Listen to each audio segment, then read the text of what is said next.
right. We're Welcome, back. gentle listeners, to YeahUhHuh with Lisa, Phil, and Aaron. This week, we're talking about Bongo Fury with Jeremy, whose last name I don't know. Bryant. So, oh, Brian. Yes. Okay, okay. I was, He Jesus is Christ. also AKA the Joker, Right. and he like myself is a juggalo. So I Tears of know a more about him, but I'll let Jeremy Tears of a discuss. clown. Mhm. yes, tears of a clown. Don't get me started on how that went last night. But yes, You mean it ended? I thought it was still going. I just Mm, took a break. it was a long one. It was a good one. It was But a yep, long one. yep. Yeah. yes, host of Paranormal New Normal, co-host of Maniacal Music Musings, and The Asylum with Harley and Joker. You know what it Mouthfuls was always. last night? It was Harley. Harley was actually she brought some She actually feistiness interacted. to the occasion that maybe isn't there all the time. She was. She's Oh, uh-huh. she finally is filing for divorce, which needed to happen for a while now. So I Aw. see. her Okay. her hu- her, Well, her husband's a whole nother subject. But yeah. That's. I didn't mean to open that Well, can of I'm worms, happy for her standing up for herself. but she seemed to be I've ready How been trying to. to I've been trying to convince her to since I met her. But mm, yeah, glad she finally listened. how was your steak? Good.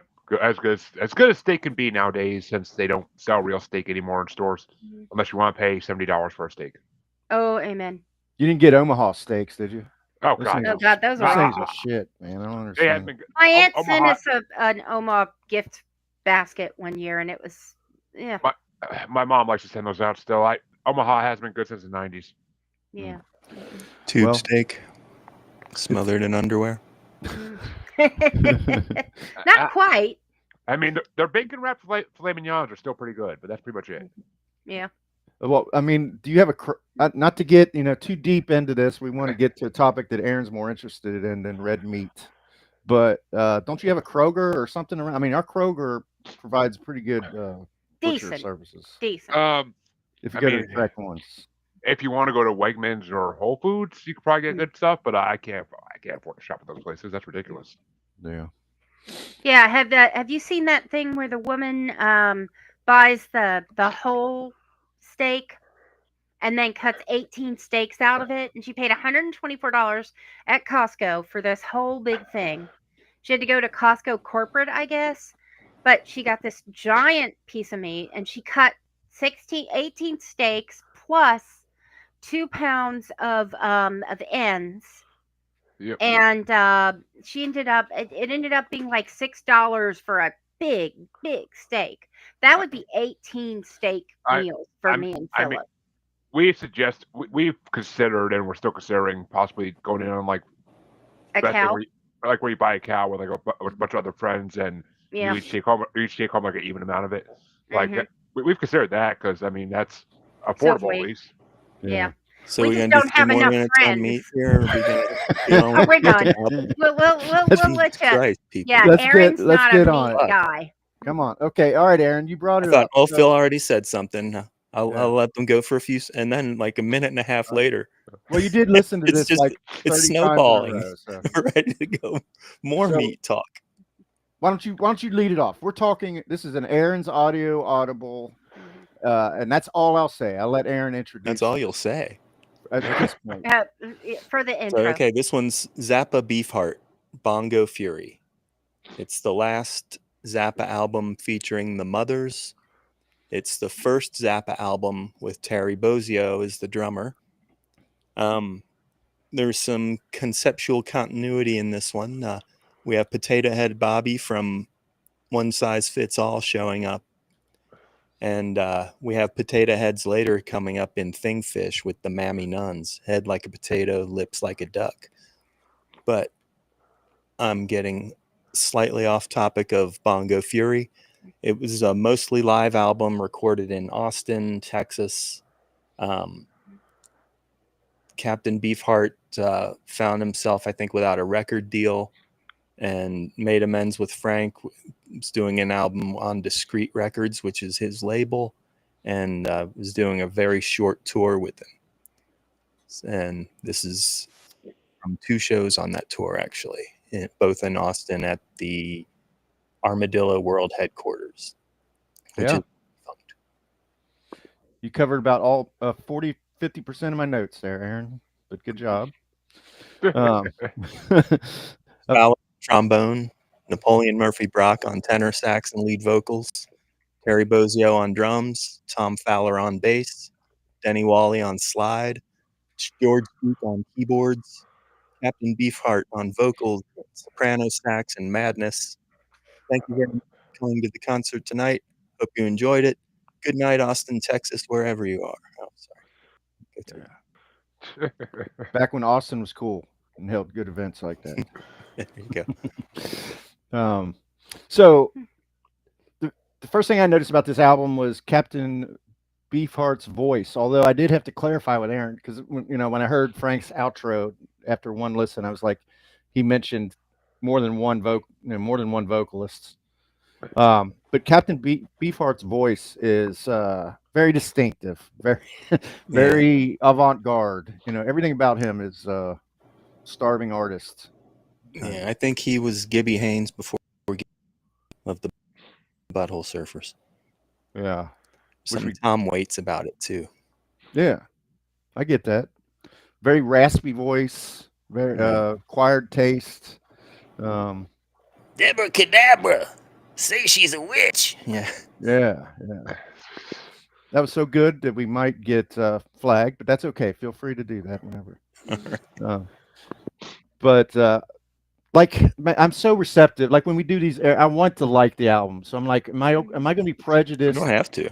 No, I know I don't have to, but I want to. I always want to like the album, right? So I go into anything with Zappa. Like it goes way back when you first started listening to Zappa, and oh man, that's novelty tunes, like Don't Eat the Yellow Snow and Stinkfoot and all this bullshit. It's like Torture Never Stops. It's like this is some silly shit that he gets into, but I don't think you listened to the music of it though. I certainly didn't listen to this for sure back then. But just you had a CD or something like that. I don't think I picked this up mid-90s. Mid-90s. So yeah. But I did like this album. I didn't grasp all the lyrics. Musically, I just really enjoyed it. I know that it would have been a fantastic audio experience to be there in person to hear that.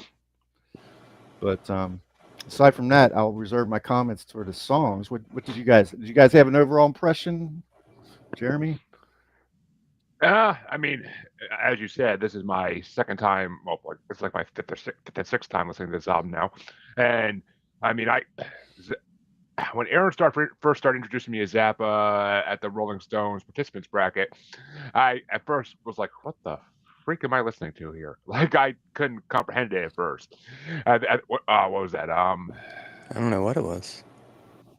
It was one. You put one song that you thought should have been the Rolling Stone Top 500, Aztec something or Inca other, Roads. or Inca Roads, yeah. Which after a few listens to that song, I was like, all right, I can kind of I like weird music, so I can kind of dig this. And after hearing Bongo Fury, I was like, all right, you know what? Zappa is actually pretty good. I actually really like his style. I like all the bands that he influenced later on in life. Some of the ones that Chancey introduced me to, like Mr. Bungle and Dogfish and Disco. Like I like that type of music because Zappa influenced them all. So, and you're right. The lyrics, though. I mean, I literally have to go on Spotify and read the lyrics as I'm listening to the song because it's like I don't know what he's saying at the time because it's just he's especially Captain Beefheart's parts because he's got such a thick accent with that voice that's like some of those lyrics are wrong too, but they're close enough.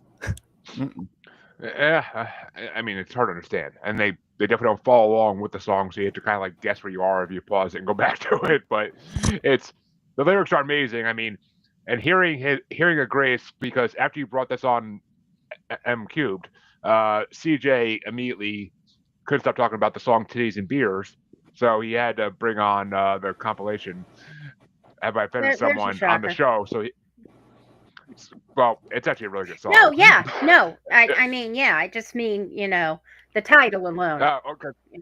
Yeah. Oh yeah. Titties and beer. There's only Yeah. there's only two things I like: titties and beer. But yeah, it's that compilation album is freaking amazing. I freaking love that album. But Titties and Beer, Bongo the definitive version's the one that's on Zappa in New York. Oh, yeah, that explains that. but it's I mean, Zappa's always a fun time. He And a lot wrote of songs Titties in and this Beer album are because of commercials that came on during a football game. Ah, Yeah. makes total sense. Yeah. It does. Yeah. Except for Frank watching I mean, football. Other than that, Mhm. I mean, he wasn't probably watching it; it was just on, Mhm. just an observation. Yeah. Yeah, probably but I mean, he probably played in a lot of clubs He- where football was on. Mhm. Probably. I mean, but Bongo Fury is freaking an amazing album overall.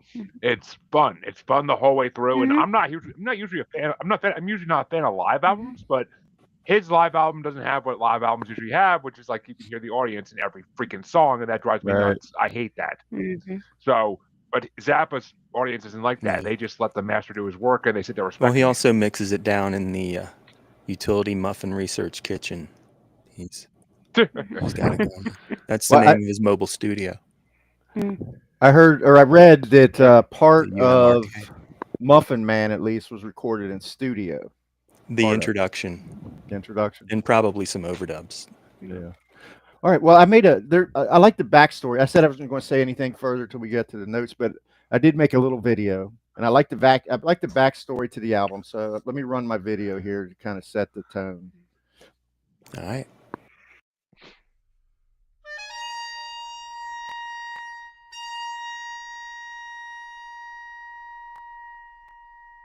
We're talking about Bongo Fury, man. Zappa and Beefheart were, misanthropists in a way. I think they really swam against what they saw as mainstream culture, mainstream society. They were different. They came from the suburbs where the twitching neck curtains and the wife swapping and all that went on. And this is where you get sometimes the most creative cultural workers. Great. And Trout Mark. Next up is Carolina Hardcore Ecstasy. This is the best song on the album. There's not even a question. It's actually one of my favorite Zappa songs ever.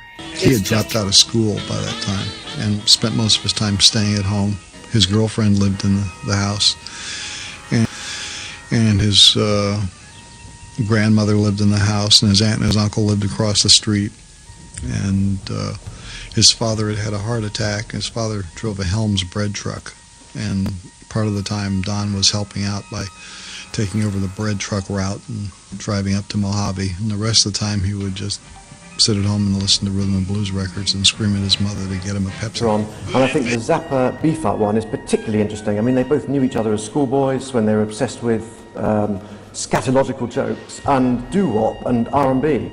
But I think Beefheart had this primal, instinctive strangeness and attitude, whereas Zappa, it was a lot more thought. It wasn't so instinctive. It was more intellectually rigorous. And I would say that would be one of the key differences. And they both had something the other character didn't have. I think Beefheart really just about won out. I think he had something that you just couldn't be learned. A new feud had developed. At the end of 1969, a compilation album, Zapped, had been put together by Warner's as a budget sampler for the Straight and Bizarre labels, comprising material from nearly all of the acts, including Zappa himself. Yet rather than see the potential for reaching new audiences, Beefheart instead took offense at having his compositions released alongside those of Wildman Fisher and the GTOs.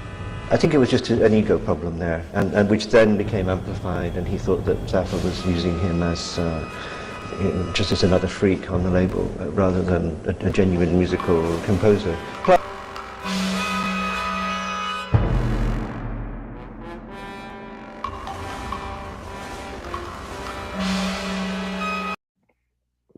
All right.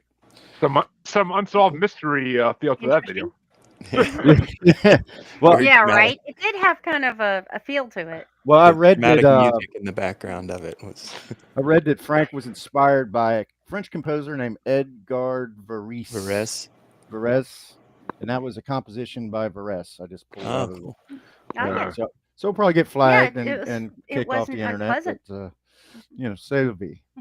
But see the backstory that of their collaboration is interesting to me because they go back to being friends in high school. They really knew each other. Beefheart was not awestruck by Frank. I don't think. I think that they had creative differences, and Beefheart had his own career, and it was probably never a slam dunk that they would ever do any kind of collaboration together. But they did eventually do this album, and Well, what I found, he was on Hot Rats too with Willie the Pimp. Willie the Pimp, right? And we listened to that track. Thanks, Aaron. You sent that to me earlier. That's a really good track, also. But we won't be ranking that today. Anything else? It Lee would Steve- beat all of these. in your yeah, I'm sure. I've always known I respected his musicality, but I enjoyed more of this album than I expected to, and I mean truly enjoyed as opposed to being neutral about it. As in, there are at least 3 songs on this album that I would probably include in a like if I listened to music regularly the way I listen to books, I would include these 3 songs in my like top maybe 50. Okay, cool. And that's of all the music I've heard in my life. Wow, that's really high praise. Yeah. Wow. Good. I'd only put about 50 on a rotation Yeah. at any given point. Well, your library is expanding due to Yes, it this, is. this show. And that Jeremy's is a shows. part of the goal of Aaron's audio audibles is to expand. That's exactly the point of Maniacal Musings too, was to expand my knowing of music in the world. Even though I already had a good knowledge of music, I did not. I've been introduced to things I never knew existed. So, and there have been albums on Aaron's audio audibles where I have said, "Yes, I listened to that." All right. Without further ado, Aaron, do you want to guide us through this musical journey here? Sure. The first track is Deborah Cadabra, Witch Goddess of Lancashire Boulevard. Yeah. Yeah. I want to like Deborah Cadabra more than I do. That's the thing. Is I want to like it more. It's just it's too all over the place, and I mean it's just there's no flow to it. It seems like I want to like it. I said the same thing when I first started listening to this album. Like I want to like this song. The lyrics are fucking amazing, but I don't like fully like the whole lyrics and music put together. It just doesn't sync in my head. Yeah. I mean, and plus I don't want to think about a granny shaking her ass, shaking her wrinkled fanny on a ranch. I'm good. Yeah, I put chaos bad. That's it. Chaos bad. I thought it was a decent opener. I have it number 6. It's kind of when you first hear Beefheart's voice, which I keep going back to, it's kind of jarring at first. So you got to kind of settle into that. I actually liked his voice, but okay. I mean, for blues, no, I'm definitely just for saying blues, he's got a great blues voice for sure. I can't think of who to compare his voice to even. Like, there's not even like another artist out there I can compare his voice to. Right. Like, it's just original. I gave 2, Tom Waits and Gibby Haynes. Actually, Tom Waits. I actually had to listen to one of his albums a couple months ago, and I actually kind of, Saturday, something on Saturday night. But yeah, You ever listen to Butthole Surfers? Only when they were on Guitar Hero. Oh, I did like that album that you brought, Aaron. Butthole Surfers album. That was pretty. Which wild. one? Oh, we did Independent Worm Saloon. I forgot. Yeah. Was I absent for that one? Nope. Huh. It was Mike Hilbig. Absent-mindedly, I'll have to look maybe, back but into that. not absent physically. Right. Exactly. Mike It's talked been about known to happen. he'd been out partying or something, and he just happened to go to a backyard party or something in Houston, and the Butthole Surfers were actually playing his party. Yeah, they're a Texas band. Yeah. But they're crazy. I mean, you read about their offstage antics; they're fucking nuts. But what about you, Aaron? What is the opening track? I ranked it number 3. 3. Okay. Yeah, it's got so many good lyrics in it. Learn the It does. Pachuco hop and let me twirl you. Pachuco is a noun, dated, U.S. English. A juvenile gang member of Mexican-American ethnic origin. Huh. Interesting that they actually And have a name for that. There is a song called the specificity. Pachuco hop, but they spell it with a K instead of a C. And it's, I don't remember the artist's name. Mm. It's not related to this at all. Mm-hmm. Shoes are too tight and pointed. I love that part. Mm-hmm. Oh, okay. All right. Well, what about rub the hot front part of my head with rigid unguents. Give me boss relief. Yeah. Yeah. I mean, that's the part of the song that drives me nuts. Is like it just seems like he's yelling random things out at some points for no reason, which I get is like a style, but well, if you're rubbing rigid things on your forehead, you're making a boss relief on it. A boss relief. Okay. It's like a raised, like a relief map. You ever feel when it's got the raised part for the mountains and shit? Right. Right. I mean, they're very. That's very. Well, he's an evocative artist. I can see why he would. Yeah. Mixed media art, but not is exactly like an that. earworm. Mm-hmm. You know, it's hard to. You Oh, need to the listen last to like part's 30... the earworm. After the yeah. screaming, cast your dance and spell my way. I promise to go under it. Oh, hell yes. Yeah. Yeah, you're not talking me into it. It's a groove, man. It okay. All right. Next, second song. Carolina Hardcore Ecstasy. Oh, that's my number one. That's my number one. It was my number one when Aaron brought this onto my show. That song has so many good lyrics in it, and the music is just so received by the ears perfectly. I mean, she put a Doobie Brothers tape on, and then that sax hits like perfectly. It's like, I have a Roger Daltrey cape on. I love that freaking line. Like that's perfect. There's so many good lines that For years I've wondered, and still I'm not sure. Is he talking about a cape like Batman, or is he talking about a cape on that you put on the neck of a guitar? Well, I assume. I mean, Roger Daltrey was an actor, wasn't he? He's the lead singer of the Who. Oh, okay, yeah. Did he wear capes? You're thinking of a different Daltrey. Didn't he put a cape on in Tommy at one point? Probably. Yeah. I wondered about that. I didn't think of the cape on the guitar piece that you're talking about. Well, I've been listening to this album for 30 years, and it's about the first time I read the lyrics. Mm-hmm. Wow. Well, internet didn't really exist when I first got it. Yeah. Oh yeah. That's a good point. Well, and then there's a strange passage about it seemed to be alluding to like a trampling fetish. Yeah, that's the whole thing. That's like trampling or trampoline? Trampling. She bought him a huge pair of shoes. Okay. Plastic leather 14 triple E. Yeah. And told him she got down on the tile floor and told him to put the shoes on and stomp all over her. Yeah. Which there's a TV show where they actually did they had a character who was into that. I think it was take a Charleston pimp to spot him. What was it? I think was it Bill Pullman? It was one of the actors from Independence Day that played a detective in the show, and he had like a lot of weird fetishes. But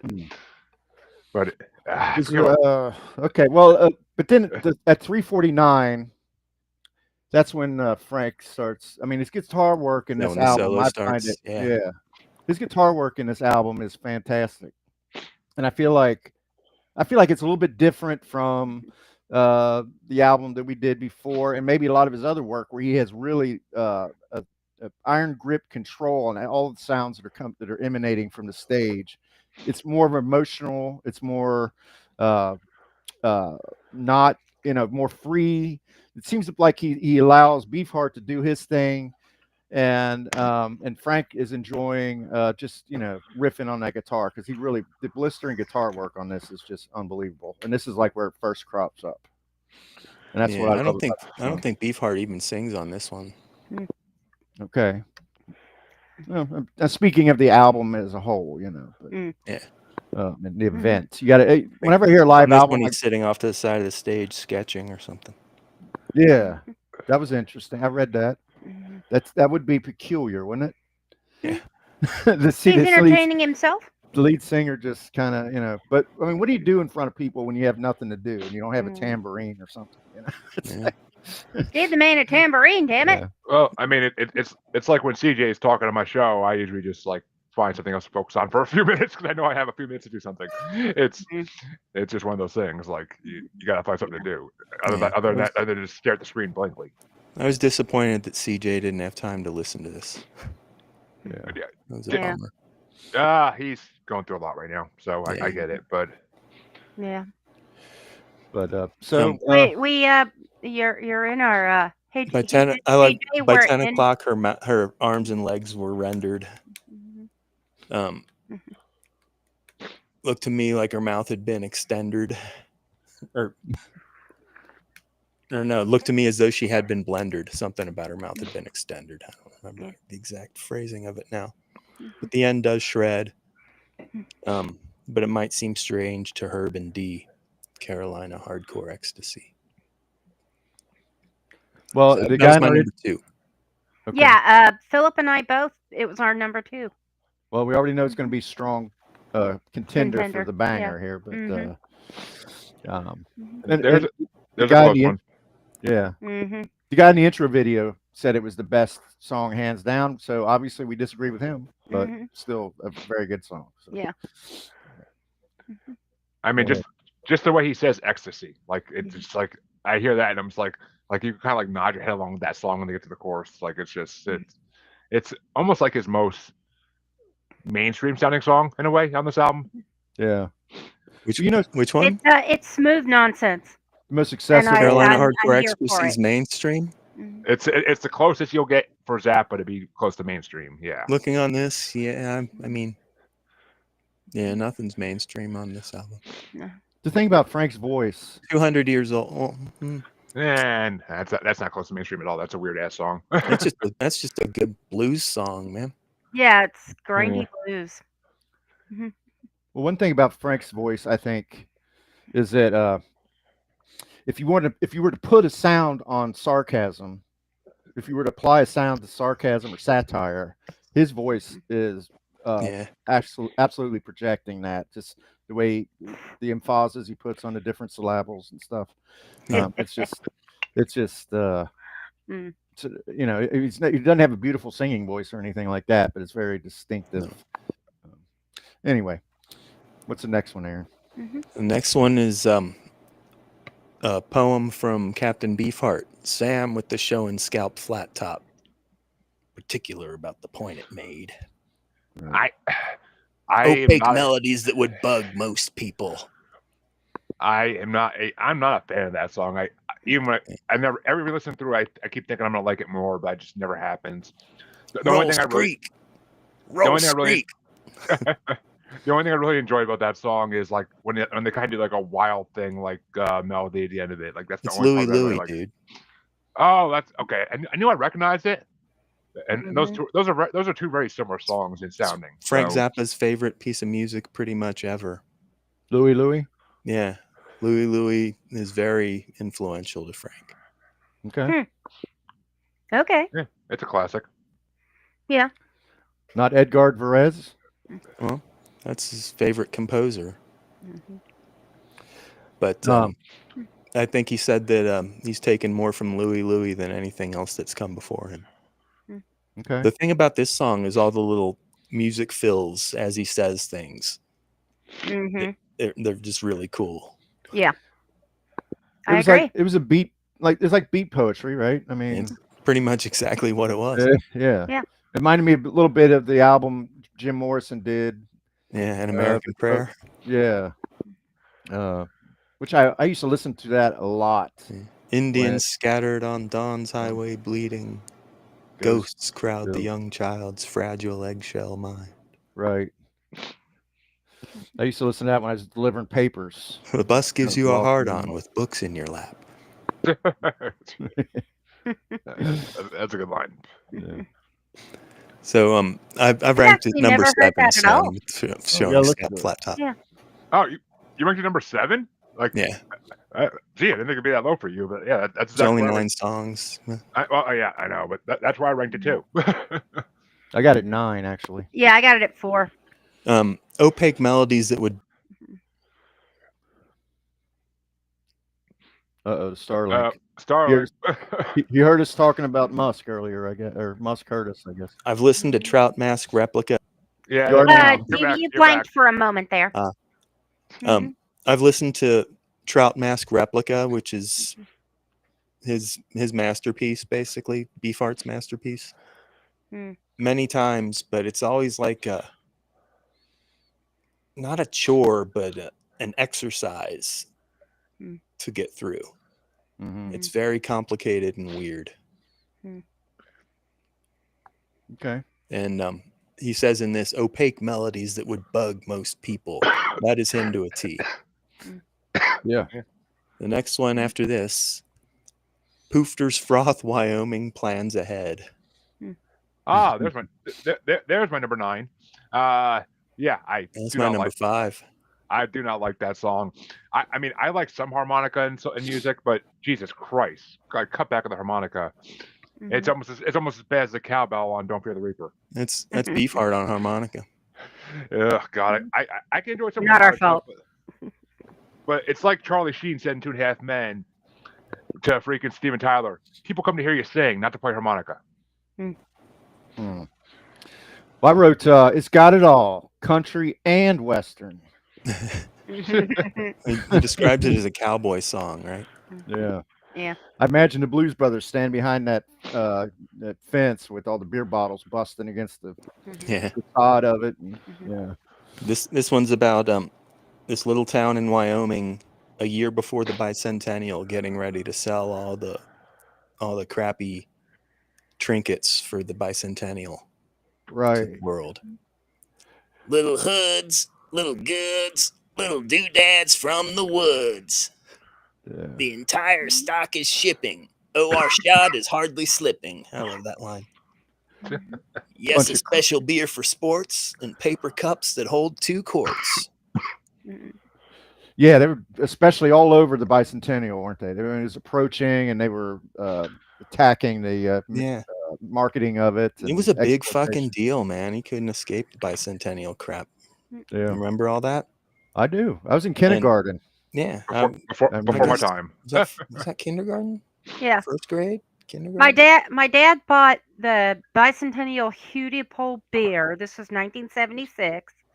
My dad bought that beer from YeahUhHuhPod, and when he was a teenager, my brother drank it. Oh shit! Like 15 years later. Oh. 15 or 20 even. I don't know. Maybe it aged like wine, huh? Yeah. I hope it was warm. I doubt it. Beer doesn't. It was warm. Yeah. Beer doesn't expire. Yeah, just 15-year-old warm Hudie. Yeah. Is there anything beer can't do? I'm sure he didn't put it in the fridge. I'm sure. And it was a 6-pack. And what he did was he opened it carefully, drank it, and then closed it. So it was still sitting there in my dad's display case, I guess, empty. And Dad had no idea. Wow. Well, that's like taking your parents' vodka and then filling it up with water and just leaving it Right. there. Oh, he did that too. Yeah, he did that too. Classic. In fact, my dad locked when my dad went out of town when we were teenagers, he started locking the liquor cabinet and he gave me the key. I don't know if I was in kindergarten, but I remember around the age of kindergarten. I remember it being a big deal about it. That's probably when it started being a big deal. Yeah. Yeah. Yeah. But there's nothing about the sesquicentennial 50 years later. No. Yeah. Nobody could give a shit. Because I think there's more things going on than that now. So they're gonna throw a other than the Trump coin. Championship. There's nothing I've heard of for it. Yeah. Well, the Ultimate Fighting Championship on the lawn of the White House. That's going to be a sesquicentennial. Really? Yeah. Really? Yeah. They're going to have July an 4th? Ultimate Fighting I think Championship? So, yeah. Now, is that 300 years or is it 250? 250. Oh, I don't, when it hits 300, I'll whoop if I'm still here. I doubt it, but I doubt I'll be over. I doubt I'll be over 300. Who are you kidding? Yeah, I've seen you, Aaron. Yeah, I'm not yeah, we're not. Yeah. I know I won't be. I mean, but I if I am, I doubt I'm gonna be very coherent about what's going on around me. So, You'd be surprised. I don't know. oh, that would be 2076. Mhm. I would literally be 88 years old at that point if I'm still alive. So, who knows? I'll There's probably be a sitting. lot of octogenarians who are still with it. My grandmother was 85 when she passed away, and the night before she died, we played Scrabble, and she kicked my ass. My I mom would mean, be 91 if she were alive. I Right. realized that the other day. It popped up on Yep. Facebook on her birthday. So Yeah. I mean, I mean, if I'm sorry, I forgot to mention it. I'm gonna prove either one thing to be true, one way or the other.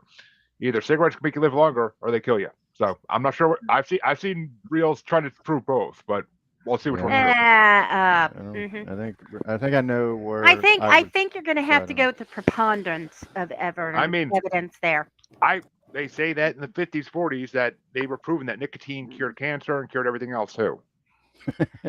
Both of Philip and I lost parents to Just the menthol ones. to Oh, fuck. cigarette to Yeah. lung cancer And my dad. at early. They were That- both before. How old was your dad? 62. Okay. My dad was My mom- 56, bronchitis my and mom- emphysema. My mom was 56 as Wow. well. Mhm. Older than John. I'm now was when 3 he years older than my mom ever was.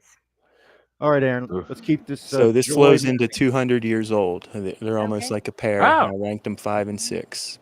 Hey, that's funny. We actually kind of were right in the right topic for that. Yeah, right. Swung But right into it. She's 200 years old. So mean she couldn't grow no lips.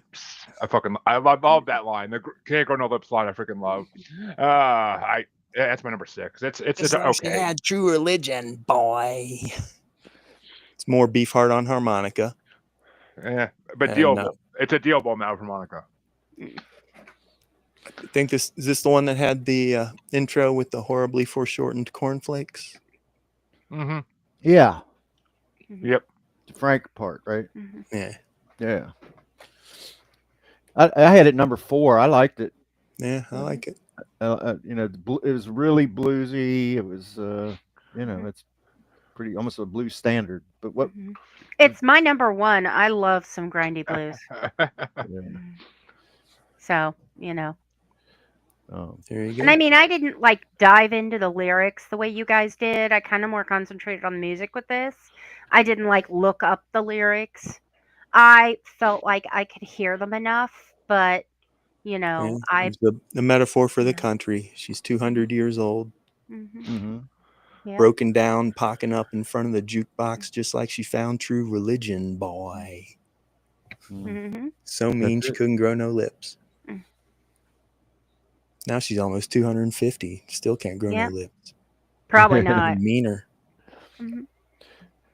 Funny how that song is not anyone's campaign song or anything, is it? Yeah. Frank No, didn't have to worry really? about politicians ripping him off or anything like that. No, I don't think so. Well, we should listen. You should listen to Broadway the Hard Way. That's when he was running for president. We'd probably get around to it for around for much longer. So. Yeah. I know you got a whole list of items for us for Yeah, audio but audibles. So. I intentionally didn't pile up Zappa or Fish on it. Mm-hmm. All right, the next one's Cucamonga, my number 9. It's a cool song, but it's out of place on this album. Yeah, it's my number 5. I honestly have no notes on it. It's an okay song. It's nothing incredible. He sings along with the bass melody, like he's got another song where he does that, the Jazz Discharge Party Hat, which is a jazz funnier song. I feel like one of the cartoons I watched as a kid, there was a place on it called Rancho Cucamonga. But yeah, it's in California. My son-in-law played for the Rancho Cucamonga Quakes, minor league AA team for the Dodgers. So I know they're both from California. Is this a community that Frank and Beefheart come from? They're from around Lancaster area, Palmdale, Sun Village. Yeah, I mean Frank knew him like we saw in the video. He knew how his home life was. That his Yeah. mom would wait on him hand and foot, give him cokes and stuff, and he was kind of spoiled. It's Wouldn't like, it? he was Didn't out it in all the- mention specifically Pepsi or was it Coke? It was said- Coke. And Pepsi. Yeah. He said Oh, okay. Pepsi. Yeah, it Oh, was did- Pepsi. Oh, Because I'm It a reminded Pepsi me of the fan, Suicidal so Tendency song so- after he said that. right. Oh, So it- that's where Captain Beefheart and I agree. it made me think of freaking I Wedding think we Crashers. can kind of diverge from there. Made me think of Wedding Crashers. Ma, where's the meatloaf? Yeah. All I Reminds me of wanted was a Sean. Pepsi, and she wouldn't give Yeah. it to me. All I wanted Reminds was me a bit of our Pepsi. friend Sean. Remember Sean with the Yep, I was thinking of that too. Yeah. Mm-hmm. He'd order a pizza and then, Mom, bring me a Coke or whatever. Yeah. Mom. He'd sit there and eat in front of everybody. It's funny. Yeah, he wouldn't share the pizza with anybody. He'd just eat the whole pizza. He'd throw air in the bones, though. Yeah, the crust. Yeah. So anybody Yeah. have any Cucamonga notes? Nah. I wrote that they're just jazz infused. Yeah, You know, that's it's kinda- I liked the music. Oh, But it was we my number ever 8. really knew. I guess I ranked it number 5. That's relatively high compared to you guys. So I found it, somewhat pleasant, I guess. Yeah, We're the same- I'm not a jazz fan. We're in the same boat, Phil. I put it number 5 because it was kind of where it landed. But Yeah. I mean, I don't dislike the song, but it's out of place on the album, I think, very much. So it's my 9. Okay. Next one's Advanced Romance, my number 1. that's my number 3. I love Advanced Romance. It's got some great lines, but it's just too freaking long. Yeah. It jams, man. No more That's credit jamming on the from album. liquor store. Store. I love I- that intro. Took wish- George's wallet, or took George's watch like they always do. It was It a was the Timex Timex too. I love that line. Mhm. Yeah. The end of that song's the best, though. Half an hour later, she had French kiss fry. Like, Yeah. fucking love that. I love that line. I think It that was I a think it was- Timex too. Wahoo, Have you, wahoo. Have you And a shame on since you. said to your beloved Jeremy, hey baby, you want to French my fry? I'm sure I've said it at some point, It's, honestly. it's going into the vernacular So now. he just wanted to go up and say hi. Hi, hi, hi, hi, hi, hi, hi, hi, hi, hi, hi, hi, hi, hi. So let me Half ask an you hour guys, later, she had Frenched his fry. if a lovely lady were to come up to you and say, hey, you want me to French your fry? Wow, when you say it like that. Well, you're prone to liking Kinda, whatever I yeah. say in that respect, in that voice. Yeah, I mean, you say something in a voice like that. Sounds like you you're know, gonna dip somebody's junk in hot oil to me. Exactly, which, hey, Nothing those are is the kind of funnier movies than- I really like. than extreme violence like that. It's just it's Yeah, right. Deep fried cock, ladies. So Yum. So I had Rocky Mountain Oysters right there. I had it number 3. Yeah, right. I really liked Okay. it. We're getting to the top 3. These are all We're songs. getting 1 and 3s. Yeah. It's Yeah. gonna give Carolina Hardcore Ecstasy a run for its money. I don't know about that, but damn, Phil and me are sinking tonight on numbers. Yeah. Mhm. Yep. I did not. I put it at number 6, but I actually did like it. It's just I liked 5 other songs a little better. I mean, I did think it was This a is where little we had long. the call back to Potato Headed Bobby. Mhm. Yep. He was in San Bernardino. He's the one that pulled the ropes on the chute when the rodeo bulls would go.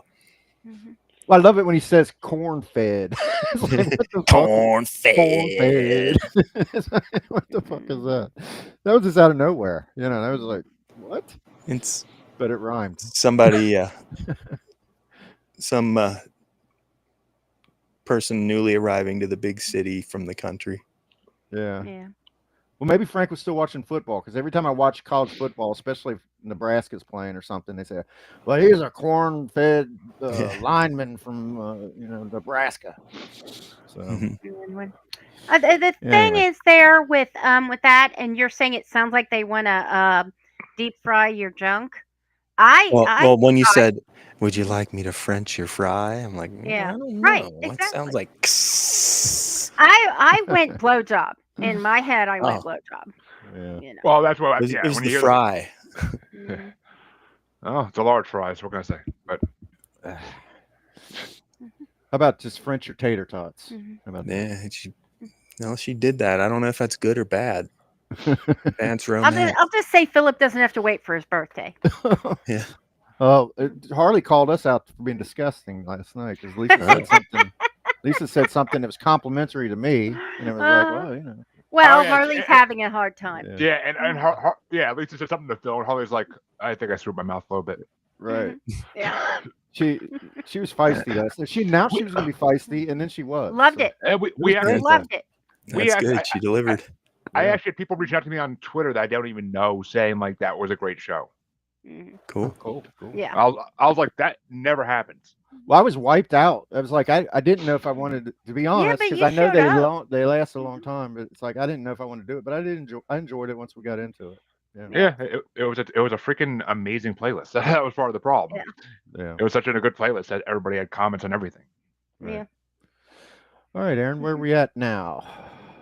Next one is another poem from Captain Beefheart, Man with the Woman Head. So this is a drive-in restaurant in Hollywood. So this is a drive-in restaurant in Hollywood. So this is a drive-in restaurant in Hollywood. I put it at number 8. Honestly, it's not one of my favorite things. I don't like the spoken poetry too much, but from him at least. But I mean, ill-fitted wooden teeth. I do love that line. Yeah. But what was about his tongue? Something about swelling or something like that. But it was going through those wooden teeth. I just forget what the descriptor was before. But no, see, there's an album that Aaron did that Dogfish and Disco did, Aaron, that you would actually really like. It's called Adultery, and the whole album is like a detective like telling a story, kind of like in these songs. I didn't dig the Dog Fashion Disco. I did a whole big bracket of them. Happy birthday to you, Chansey. Actually, his birthday just passed a month ago. But That's what the bracket was for. I know. Well, we did that bracket like 3 years ago. God, it was a while ago. But yeah, Adultery to listen to like from start to finish. You can't just listen to like select songs. You got to listen start to finish and get the story. But you'd like it. To do an audible on it. I ranked at number 8 also, Man with the Woman Head. I did too. You mentioned, Jeremy, you mentioned for me, earlier it that was we're 7. symbiotic on our numbers, and it's fruit of that way. We definitely, yeah. Again, reminded me of Jim Morrison's beat poetry. Then, last but not least, I ranked at number 4, Muffin Man. My number 2. I love Muffin Man. It's my number 1. It's a my number 3. You thought he was a man, but I really he was liked a it. muffin. Yeah. That's definitely one of the ones that will show up in my playlist. Well, I love guitar rock, and I think that this is, his guitar playing has risen to. By the end of this album, the best work is the very last guitar solo he did. Yeah, it makes me spin the whole thing again. I go right back to Deborah Cadabra. And just I mean, it's just a good end. It's a good outro song for the album. It really is. Like just the way it goes from talking, him doing that like minute-long monologue, and then going straight into it. It's like pretty freaking awesome. Yeah. Right. He seemed like I don't know. It seemed like he had, without seeing it, who knows? But it seemed like he really had fun making this album. Yeah. Or doing this. Yeah, it feels joyous. Shouldn't even put it that way, but doing these shows, he seems like. Well, it feels joyous. Yeah. And was it you said on my show, Aaron, or was it CJ that like he never does his lives like the same way twice? Like he always changes up the way he does his lives. Does his lives? Well, like one of you said that every time you hear him, if you could see him perform multiple times, and every time you see him perform a song, it'll be performed differently because he'll do different music on it or something like that. I don't know about every time because he rehearses the band pretty tight and specifically. But over different tours, he'll change it. I mean, I think maybe what CJ said it like he said like the band has to be prepared at all times to like go with where Frank's going in his head. Well, that telling they anybody. do. Yeah. Yeah, they got to follow his signals. Right. All right. Well, if there's not anything more to add about the album or this last track in particular. Yeah, should we pause and do our rankings? Yeah, let's do that. Let's go ahead and pause for a moment. And we're back. Aaron? Did you miss us? We missed you. On with the results. Okay. Number 9, Man with the Woman Head, 9 points. Number 8, Sam with the Showing Scalp Flat Top. Actually tied with Cucamonga at number 7, both 13 points. Number 6, Poofter's Froth Wyoming Plans Ahead with 14 points.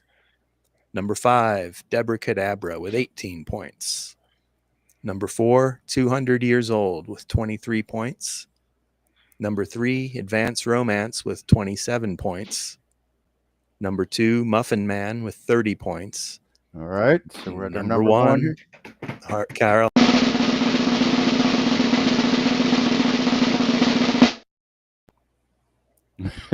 Carolina Okay. Hardcore Ecstasy.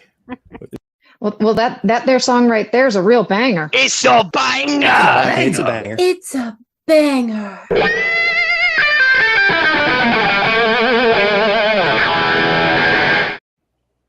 All right. Banger. Here it is. Just like the guy said at the beginning. I need to go back and find out what podcast that guy did to give him credit, but he predicted. He said that was the best song on the album, but he said by far, and I wouldn't say by far. No. I mean, Muffin Man's a close second to me, but Yeah. In fact, I had Muffin Man number 1, but but still, strong album. Muffin Man finished second. I will. That's probably my fault. I placed third. Muffin Man has a sister song on Joe's Garage, A Little Green Rosetta. A Little Green Rosetta. Okay. Yeah, it's the return of the Muffin Man, basically. Cool. It makes a muffin really better. A little green Rosetta. That's what he arrogantly twisted the sterile canvas snoot of a fully charged icing and ointment utensil and poots forth a 1/4 ounce green rosette near the summit of a dense but radiant muffin of his own design. Yeah, that's some good. That is just some good lyrical Some people movement. remember Shakespeare like that, Aaron. But, Some people prefer cupcakes. All right, so we got like 26 bangers now. We're inching towards our ultimate official. It's going to be an orgy of all the bangers, huh? Well, once we get 34 something like that, we're going to have a bracket. We're going to have a bracket. Yep. We'll I have take a feeling yeah. And we would love it if you, the bracket master, would join us. Of course. I always am down for a good bracket. Yeah. Especially, but let's then be a lot of Aaron's music and. Well, it's going to be strange because it'll be a very it's eclectic. Not all mine. It's whoever brought music. Right. We got like A fair Bowie amount in there. We have Butthole Surfers. We have Todd Queen. Rundgren. We have Queen and all kinds of shit. It'll be Queen very- and Queen. Yeah, We Ween have a and Queenie Queen, Weenie. Yeah, I mean, honestly, I should go back on mine and really like get my freaking number 1s from every album that's ever been brought. Yeah, on and the I show still and need to. do I that. still need to bring an album. That's what I'm talking I just about, can't man. decide. What I thought ideally you were we doing had- Nelson. Yeah, I'm leaning towards Nelson. We're going to do that. I'm conflicted between them and the Monkees. I'm trying to find one that Harley will What? come on, and I Okay. mentioned Nelson, and she didn't seem too Excited by that. But Well, but this is my album, Is there not a Harley's album. Let is there a Harley Monkees album bring Phil an hasn't album. heard? Oh yes. I'm sure there is because I Yeah. had like Greatest Hits album or something. Right. Perry had it actually. He was actually. I mean, both of us. I mean, the Monkees stopped their TV show in 1966, the year I was born. So the only reason I know the Monkees is because of the reruns, and I was madly in love with. I was about 10, Davy 9, Jones? 10. Yes. Same size as you. Yeah. Every woman loves Davy. Same size. I'd be as you. remiss if I didn't mention the Captain Beefheart story. Yes, My wife's Yeah. brother knew Don, and he was invited to be in the band. And he said, "Well, I don't play any instruments." And he said, "Don't worry, we'll teach you." He said, "No, man, that's not for me." But he knew him for a long time and really well. Cool. Cool. Don Van Fleet, right? Van Vliet, yeah. Van Vliet. All right. That's not my fault. So he was. So that's a good story. That's an origin story right Yeah. there. But okay, that's the kind of insight that our listeners are rewarded with for being faithful. Could have been in the Magic Band. Yeah. I saw that he did a rendition of Yesterday or something, or Let It Be or something. No, I haven't seen that. I haven't listened to that, but that's got to be interesting. Whisper words of wisdom. Let it be. Let it be. All right, so we've come to the end of our magical mystery tour here, but Jeremy, why don't you tell us where we can find you?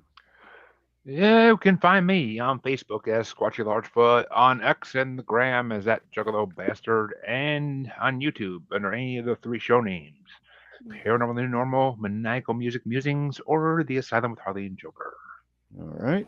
I expected the answer to be that'd be up the butt, Bob. That's terrible.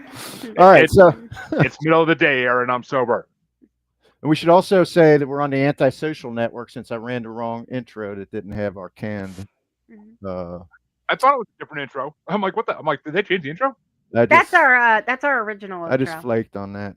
But I love the part where the grill goes off. Yeah. You know. That's actually a real picture of Philip grilling, by the way. Well, we have some good episodes coming up. We got Randy Dawn returning, and we have John Wayne III returning with a new holiday film that he's done. So in addition to that, we got a lot more Aaron's audio audibles to cover. So, and probably a Gilmore Girls, which is something that I think that Harvey did agree on. Philip, Philip pick an episode of that. He's never actually watched an entire episode of Gilmore Girls. Well, that's why we do now, this. Harley's picked a season. A season? I think, okay. yes. The season where she gets together with Luke. So I don't think she. And I don't know. We'll find out. We'll get clarity. That season specifically. Yeah. So I said season 1's where you want to go. Okay. I think I said maybe Aaron could weigh in on the episode. Well, yeah, the since rule. You don't want to specify an episode. It's established rules for that, and that is a single episode. Right. I think I would do the one that was their first. Where they actually get together. No, it's nothing to do with Luke. Well, Luke's in it actually. He Okay. brings the ice. Right. But it's I'm thinking of the one where they have Rory's birthday party and Lorelai's mother comes over for the first time and realizes she doesn't know her daughter at all. That's a good one. Perfect. Okay. All right. Okay. So you guys have a great rest of your Sunday. Try not to watch any football. It's a waste of time. Promise. Looks like the pellet stove's raging behind me, huh? Yep. Yeah. I was gonna say, is that a background or are you actually in that room? I'm That's in a that nice room. room. That's a beautiful. It looks like the day after that movie. The Day After. It looks like you're looking out a window and Here's my TV.